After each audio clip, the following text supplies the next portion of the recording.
dalam media mengatakan bahwa kerusakan lahan yang adanya di Kaltara ini tentang masalah tambak, itu memang saya akui. Nah, mereka buat tambak sudah tidak seperti kita lagi. Mereka sudah punya ada kesadaran. Mudah-mudahan aja mereka sudah melihat satu contoh bahwa oh ternyata mangrove itu ada fungsi yang besar buat budidaya kita.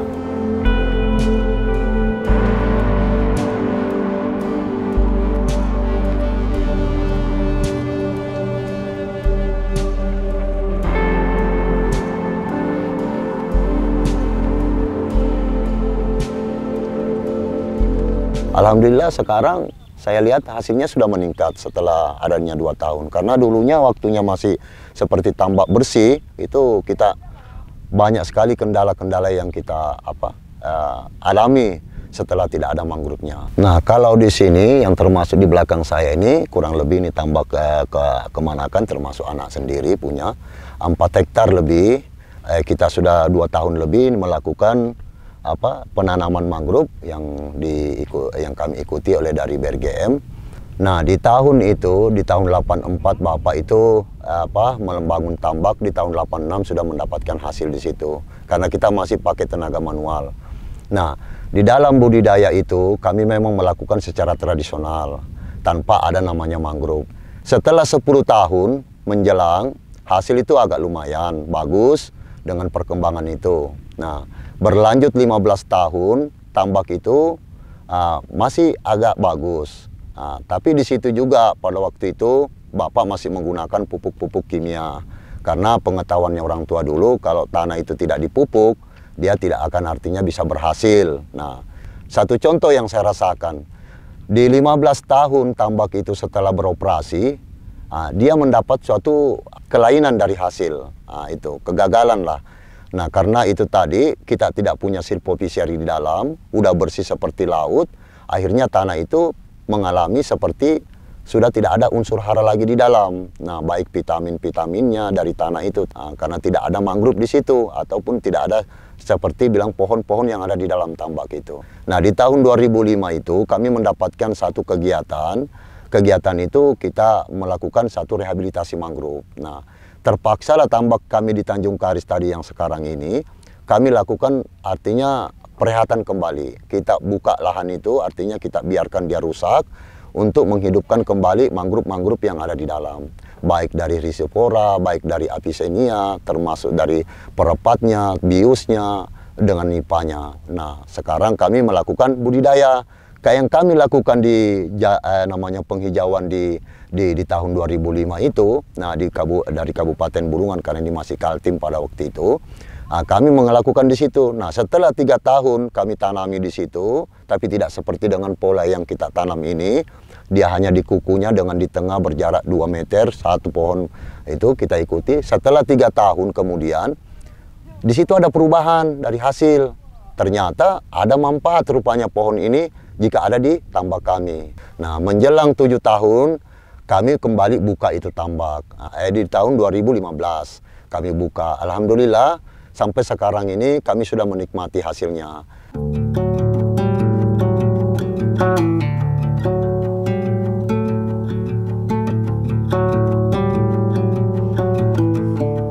Jadi konsep silvofiseri itu sejak tahun 80 itu sebenarnya sudah dikembangkan di Pemalang.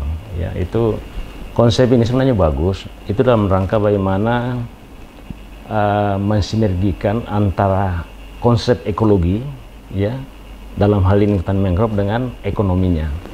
Nah, dengan konsep silvofiseri ini sebenarnya bagaimana dua kepentingan ini bisa kita bisa kita capai. Yang pertama, mempertahankan lingkungan sebagai habitat tadi berbagai macam spesies. Yang kedua, ya, silvofiseri gigan itu kita bisa mendapatkan spesies seperti ikan yang menjadi wadah atau media tempat kita memelihara ikan itu tadi.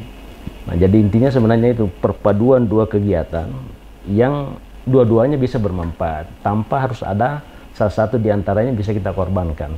Nah, kalau tambak yang semua kita kompres hilangkan, itu tadi ada fungsi yang hilang satu. Dan itu sebenarnya sudah terbukti. Banyak sekali spesies yang hilang akibat dari pemanfaatan mangrove yang tidak terkendali.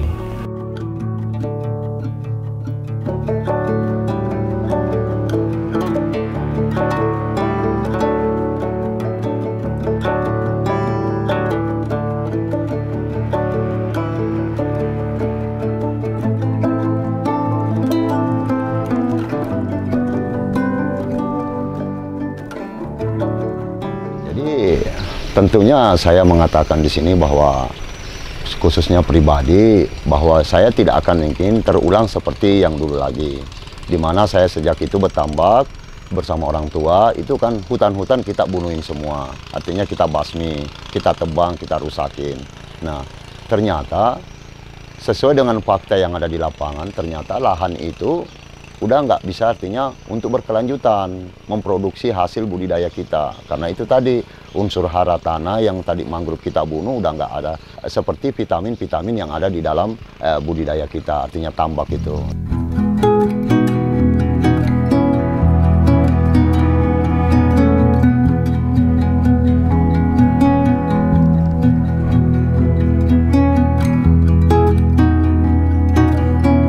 Kalau selama saya melakukan kegiatan di tambak ini tentang masalah silvopiceri, hama itu memang selalu ada, saya tidak pungkiri. Tapi di tahun yang lalu, selama saya namanya bertambak itu, kalau dia sakit tanpa ada silvopicerinya, saya ceritakan itu memang mengalami artinya parah sekali. Jika mati udang, dia langsung memang banyak di pinggir. Kalau kita bandingkan dapat 1 bisa menjadi perbandingannya 10 di pelataran. Nah, tapi setelah saya melakukan silvopiceri, alhamdulillah saya tidak pungkiri udang saya sering sakit, tapi sakitnya tidak separah dengan yang tidak ada silvopicerinya, dan itu kenyataan buat saya selaku saya pembudidaya tambak begitu. Setelah kami menggunakan silvopiceri atau ramah lingkungan yang kami buatkan sekarang ini, artinya air itu sudah termasuk saya katakan bagus, karena itu tadi sirkulasi air yang kami punya sekarang tambak ini 2 pintu, baik dari atas dengan di bawah kita lakukan pembuangan. Nah, dengan ke air yang masuk tadi di atas itu tentunya air itu berputar di mangrove-mangrove yang ada di dalam itu tadi. Nah, itu jadi kedua tentang masalah budidaya kami yang ada di sini, ya itu seperti yang dulu juga. Baik kepiting ataupun udang seperti ikan, itu yang kami budidayakan itu. Tentang masalah abrasi itu, ya pinggir-pinggir tanggul itu misalkan ada gelombang dia bisa menahan besaran-besaran dari arah gelombang itu, artinya desakan-desakan gelombang itu. Tapi kalau bagi saya mangrove tentang masalah di pesisir pantai itu penting sekali sebenarnya. Contoh macam tambak saya di luar itu sudah saya tanami mangrove, karena untuk menjaga abrasi dari tanggul dari pesisir pantai itu. Jadi satu keuntungan, artinya kita namanya di alam bebas ini, baik dengan artinya budidaya kami seperti ikan, udang, kepiting, ada pun lagi seperti burung-burung bangau yang datang hinggap di pohon seperti itu kan. Kalau menurut kita punya akal pikiran, mereka itu singgah di pohon, dia nanti akan mengeluarkan kotoran di situ itu kan membuat suatu pupuk. Seperti yang saya pelajari kemarin dari teman itu studi banding di Vietnam, mereka itu tidak memakai sudah pupuk kimia, tapi kenapa pemerintah di sana setempat melakukan seperti rehabilitasi mangrove di dalam budidayanya, menanam mangrove, tapi karena itu tadi diusahakannya supaya burung-burung itu singgah di situ dan akhirnya menjadikan pupuk alami seperti pupuk kandang gitu ceritanya. Nah, itu juga melakukan suatu kegiatan itu terkait dengan masalah burung-burung yang singgah di dalam. Banyak sih burung-burung putih seperti bangau, seperti burung-burung yang kecil itu singgah di situ di mangrove itu. Mangrove itu selain tadi akarnya itu menjadi habitat berbagai mikroorganisme yang ada, mikroorganisme tadi ini itu menjadi makanan dari udang-udang yang kecil-kecil itu. Nah, itu selain itu akar-akarnya ini ya, terutama risopor itu bisa memfilter ya, jadi memfilter air sebelum masuk ke tambak itu menjadi ya tanda petik sesuai dengan standar yang diinginkan oleh ikan atau udang yang kita pelihara. Itu jelas sekali fungsi-fungsi akarnya itu. Selain tadi daun dari mangrove sendiri pada saat jatuh itu kan menjadi makanan dari berbagai macam organisme, terutama ikan-ikan yang sifatnya herbivor ya, jadi detritus, menjadi pupuk. Walaupun itu sebenarnya memang harus dikontrol supaya tidak terjadi pembusukan yang lebih banyak. Ini menarik sebenarnya. Dulu awal-awal saya ingat betul tahun 90-an itu kepiting itu menjadi hama, dianggap hama. Kenapa dianggap hama? Pertama, para petambak itu menganggap keberadaan kepiting itu menjadi rival atau kompetitor dari jenis organisme yang kita pelihara. Katakanlah udang misalnya, karena dia sama-sama krustase Ya, paling tidak makanannya sama, itu satu. Yang kedua, kepiting itu bisa melubangi pematang. Nah, kalau tambak ini lubang itu kan otomatis air itu susah terkontrol, kan dia akan keluar. Nah, dalam perjalanan waktu, ternyata kepiting yang tadinya dianggap hama, sekarang itu menjadi komunitas penting. Ya kan? Menjadi komunitas penting. Bahkan sekarang ini, informasi yang saya dapat, kalau ada orang-orang mencari tenaga untuk menjaga tambak, berapa kira-kira salary? Berapa gaji saya kalau saya jaga tambak Anda? Dia cuma bilang, apakah tambaknya Pak Haji atau Bapak itu masih bagus mangrove-nya? Nah, kenapa dia bertanya begitu? Karena ada nilai ekonomisnya lebih banyak. Apa itu? Dengan mangrove yang utuh, dengan mangrove yang bagus, dia akan dapatkan kepiting yang banyak. Dan itu terbukti. Ada beberapa petambak itu, akhirnya ditinggalkan itu karena sudah tidak mampu, ya. Habis itu tadi, andai kan dipertahankan sabuk hijau tadi 200, ini jangan 200, kalau Anda lihat itu dari flight, 5 meter pun tidak ada. Nah, sehingga pas terjadi gelombang arus, itu membuat dia punya pematang itu jadi hancur. Bahkan kalau terjadi pasang tertinggi nih, kalau bahasanya orang-orang Kaltara ini guris, ya, guris, air 35, 37, itu membuat dia punya pematang itu menjadi hancur.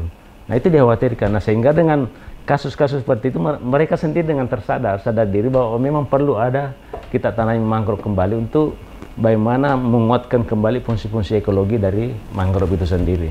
Di situ kan sebenarnya ada ekosistem yang sudah terbangun secara alami. Selain tadi ada organisme yang ada di perairan, di atasnya itu kan ada burung, ya kan, kemudian ada ular, ada biawak, ya kan. Nah, itu menurut mereka itu mungkin ya menjadi hama atau paling tidak jadi predator untuk organisme yang mereka pelihara.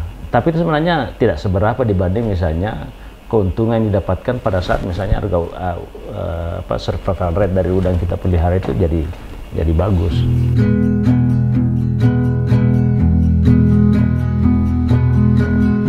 Ini kan dari generasi ke generasi. Kalau diperkirakan dari saya bertambah mulai lulus SD usia 12 tahun hingga sekarang diperkirakan itu ada 30 tahunan lebih. Kondisinya saat ini masih baik, masih bagus. Tapi namanya kalau terkena penyakit antara tetangga biasanya menular. Kalau mengenai abrasi, karena ini jauh dari pesisir pantai, tidak terdapat abrasi. Kalau namanya hama, atau otomatis semuanya petambak di sini ada hamanya, termasuk biri-biri, siput, ya, kerang-kerangan. Terus penyakit udangnya tidak diketahui itu tiba-tiba mati. Kalau mangrove-nya tidak ada, fluktuasi ini terlalu kencang. Misalnya siang hari, ya kan? Siang hari pada saat terjadi terik matahari, otomatis dia punya suhu itu akan naik, ya. Fluktuasinya terlalu kencang, terutama pada saat siang dan malam. Itu satu parameter. Nah, kalau suhu naik, otomatis sanitasi juga akan ikut, ya kan? Kalau suhu naik, otomatis oksigennya juga akan turun. Kenapa turun? Karena hampir semua mikroorganisme yang ada di perairan itu melakukan proses metabolisme yang sangat tinggi. Kalau tadi kita pakai konsep silvopilseri tadi, dengan adanya tanaman tadi itu menjadi peneduh, ya, peneduh. Nah, di tambak-tambak yang konvensional yang sama sekali tadi hilang mangrove-nya, itu sudah tidak ada lagi. Jadi pas saat terjadi terik matahari, itu mungkin bisa sampai ke dasar, dan itu sangat. Nah, dikhawatirkan siangnya tadi terlalu panas, malam itu menjadi dingin. Itu kita tidak inginkan. Nah, itu kita upayakan dalam dunia budidaya itu bagaimana semua parameter tadi yang penentu keberhasilan itu stabil, ya.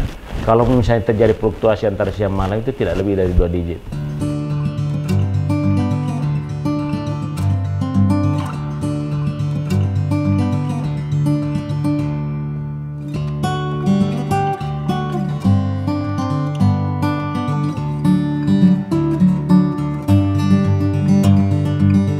Begini, setelah kami melakukan tambak yang artinya ramah lingkungan atau silvopilseri, kita sudah mendapatkan hasil yang kurang lebih artinya memuaskan dibanding yang dulu. Kenapa saya katakan kita sudah banyak problem, rintangan, apa ini dan itu tentang masalah budidaya tambak. Nah, di dalam hasil kami sudah mendapatkan dalam 1 hektarnya itu sudah bisa sampai 100 kilo sampai 80 kilo.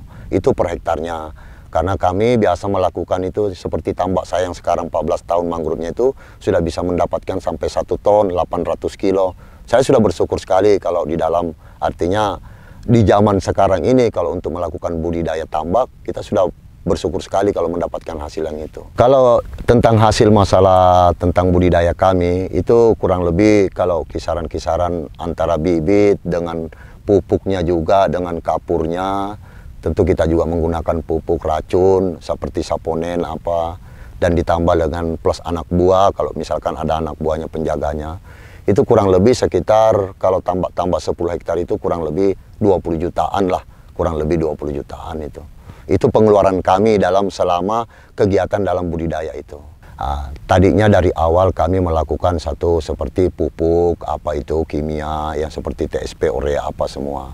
Nah, setelah kami juga mendapatkan satu pengalaman tentang dari budidaya ini yang ada silvofiserinya, kami sudah tidak menggunakan lagi pupuk-pupuk semacam itu. Jadi kami tidak memberikan lagi seperti pakan-pakan seperti pakan buatan, seperti pelet itu, seperti pupuk kimia. Kami sesuai dengan proses apa yang dihasilkan dari mangrove itu tersebut, begitu. Jadi terkait dengan masalah biaya operasional kami dalam per hektar itu bisa kami simpulkan sekitar 2 juta per hektarnya, itu dalam 1 hektarnya, begitu. Biasanya sih dalam 3 bulan itu kalau memang kita beruntung sampai 2-3 pikul. Terkadang juga kalau kita kurang keberuntungan bisa sampai 30 kilo bahkan 15 kilo. Tidak sesuai sama apa yang kita inginkan, kadang kalau tidak berhasil. Jelas kalau dari zaman-zaman orang tua kita dulu mungkin lingkungan juga bagus. Jadi sangat menurun, sangat menurun. Nah itu terbukti memang. Udang-udang dipelihara dengan mangrove masih bagus, itu rata-rata dia punya kualitas baik dari size itu besar-besar. Kenapa? Saya kira secara ekologi tadi di situ banyak makanan tanpa perlu kita harus keluarkan duit untuk beli pakan, dia otomatis secara alami dia akan mendapatkan makanan yang ada di akar-akar mangrove itu tadi. Selain itu, beberapa penelitian ternyata organisme yang dimakan tadi itu menjadi antibiotik. Nah itu sudah terkonfirmasi di beberapa petambak bahwa apabila terjadi serangan penyakit, tambak yang masih eksis mangrove-nya itu relatif lebih bertahan dibanding misalnya tambak yang sama sekali tidak punya mangrove. Yang pertama tadi saya sebutkan, udang atau ikan yang dipelihara di silvofishery, yang pertama cost operasionalnya sedikit karena kita tidak perlu mengeluarkan biaya untuk beli pakan. Kenapa? Pakan itu otomatis jatuh daunnya itu menjadi makanan alami, itu satu. Yang kedua tadi yang saya sampaikan, dengan akar-akar mangrove itu kan banyak organisme yang melekat di situ menjadi makanan.